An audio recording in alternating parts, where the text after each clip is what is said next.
මිගාරගේ office එකේ accountant girl. අසීමේ ලියුම දෙන්න ඇවිල්ලා තියෙනවා. වෙන්න බෑ. ඕක අමූලික බොරුවක්. පොඩක් ඉන්නකෝ.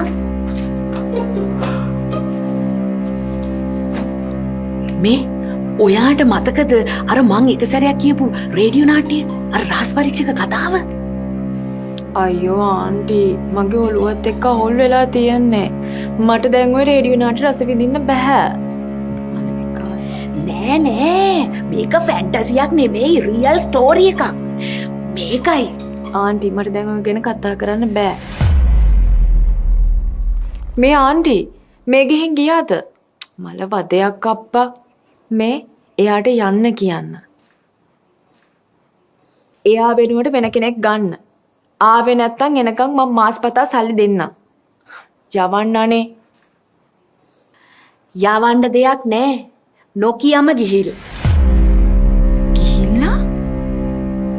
ගිහිල්ලා තමයි. අඩුම තරමේ අර එහා පැත්තේ ඇඳේ හිටපු එකාටවත් කියලා නෙමෙයිනේ ගිහිල්ලා තියෙන්නේ. කොහෙද ගිහිල්ලා තියෙන්නේ? කොහෙද ගිහිල්ලා තියෙන්නේ කියලා නම් මන් දන්නේ නෑ. අපරාධේ කියන්න බෑ. ඌ හොඳ එකා කියලා තමයි ඔප්පු කරලා තියෙන්නේ. මොකද බෝඩින් පීස් ටික ඇඳ උඩ තියලා තමයි ඌ ගිහිල්ලා තියෙන්නේ. දැන් අහන්නකෝ කතාව. පොඩක් ඉන්න ආන්ටි.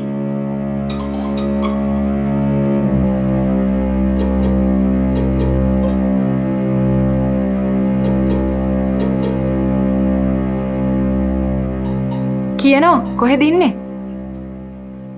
හිතුවද කාටත් හොරා ගිහිල්ලා මේ පුංචි රටේ හැංගිලා ඉන්න? මොකද මේ කෝච්චියක් වගේ ප්‍රශ්න වලක් අහගෙන යන්නේ.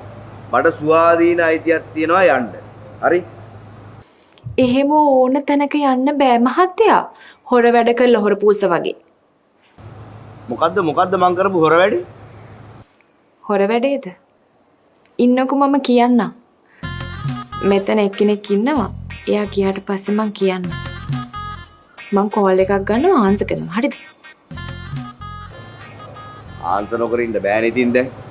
කෝල් එක දෙයි කියලා තමයි බලන්නේ ඉතින්. මොකද්ද?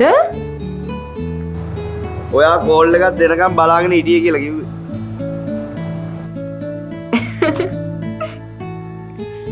හරි. ඔහොම ඉන්න මං ගන්නම්.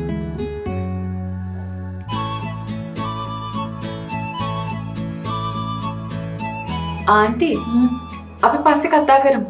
ඔයා දැන් යන්න. මරු හස්බන්ඩ්ුයි වයිෆුයි. එයා එහෙ හොරා කරනවා. මෙයා මෙහෙ හොරා කරනවා. මාර රොමැන්ටික් හොරා කෑමක්. මොකද කිව්වේ? ඉතින් එහෙම කතා ඕනේ නෑ. දැන් channel එක වැහුවා. මෙයාට ඕන වෙලාවට නිවුස් දෙන්නයි. හිතුණාම මයික් ඔෆ් කරන්නයි. හස්බන්ඩ්ුයි වයිෆුයි කැමති විදිහට කරගෙන යන්න. බැටරි බහිනකන්